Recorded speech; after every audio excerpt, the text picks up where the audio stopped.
Vitamins for your brain. Is there really such a thing as vitamins for your brain? Can supplements really make a difference in how your brain works? I know it sounds hokey, but it's actually true. Vitamins can make a big difference according to human studies that we've seen.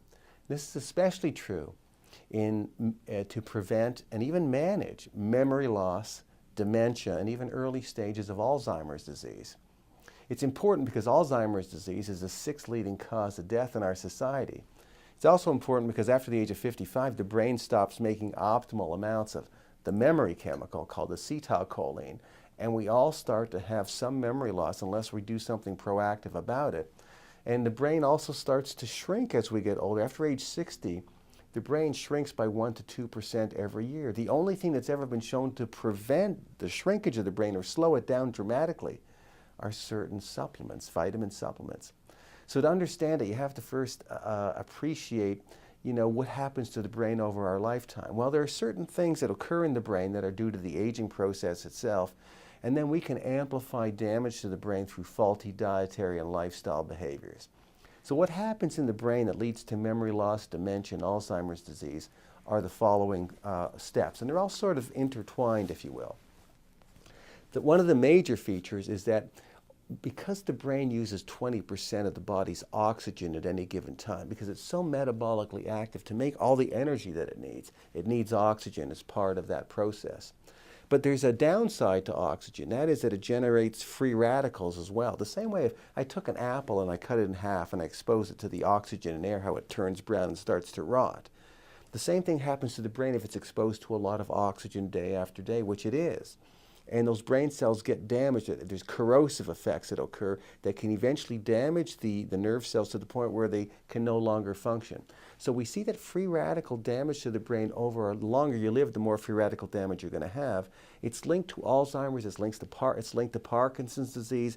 We see free radical damage in multiple sclerosis and some other neurodegenerative diseases.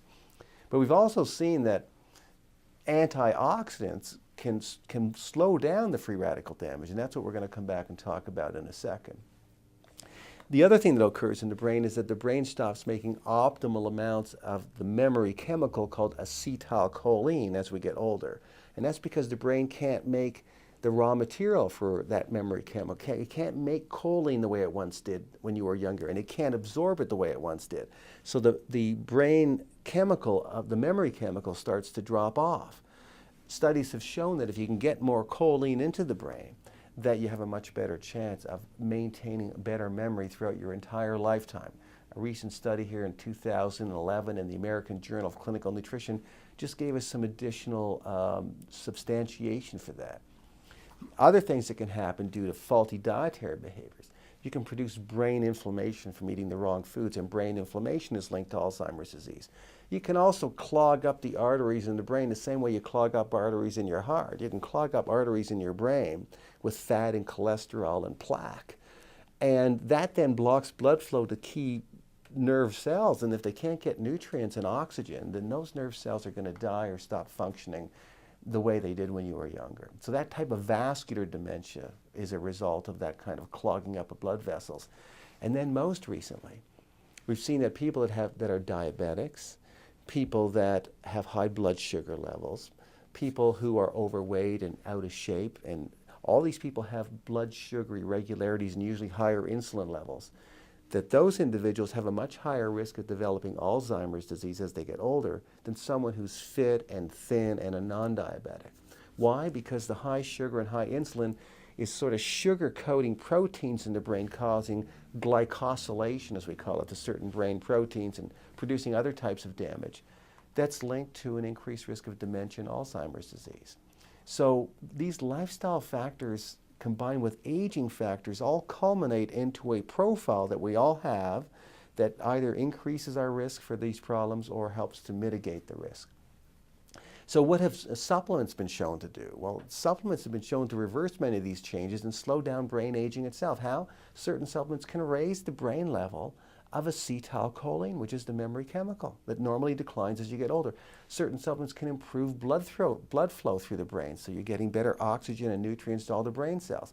Certain supplements reduce brain inflammation, improve nerve transmission, electrical conduction through the brain. The brain's an electrical organ. That's how the nerve cells communicate with each other electrically. And certain supplements maintain the fluidity of the nerve cells so they don't harden and become rigid and stop functioning. And only certain supplements can actually slow the atrophy or the shrinking of the brain that occurs in all of us after the age of 60.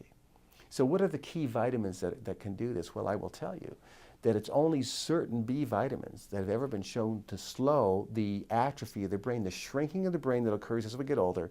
Only certain B vitamins can do that at specific dosages. And B vitamins are also necessary to make brain chemicals that are required to prevent depression and to keep our mood where it should be for cognitive function. B vitamins are required for the brain for a lot of purposes. And the antioxidant vitamin E has been shown to block free radical damage in the brain. And studies have shown that in people with Alzheimer's disease, if they take high doses of vitamin E at specific levels, that it can actually slow down the progression of the disease, and that people who do the best are people who use the Alzheimer's drugs in conjunction with high doses of the antioxidant vitamin E.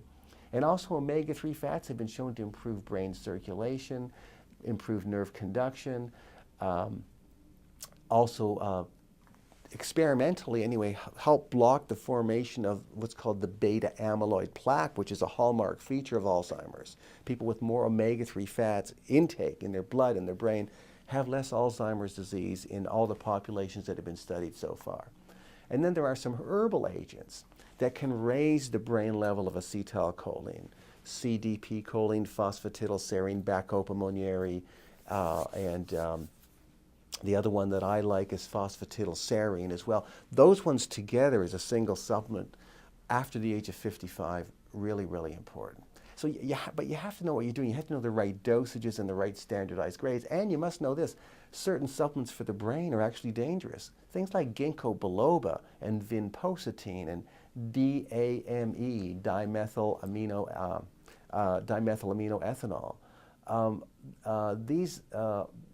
These particular compounds have actually been shown to be a bit dangerous. Some of them can lead to bleeding disorders. That's my big concern with ginkgo and with vinpocetine. So you have to know what you're doing, and you also have to know that certain nutrition and lifestyle practices are very important for the prevention of dementia and Alzheimer's disease.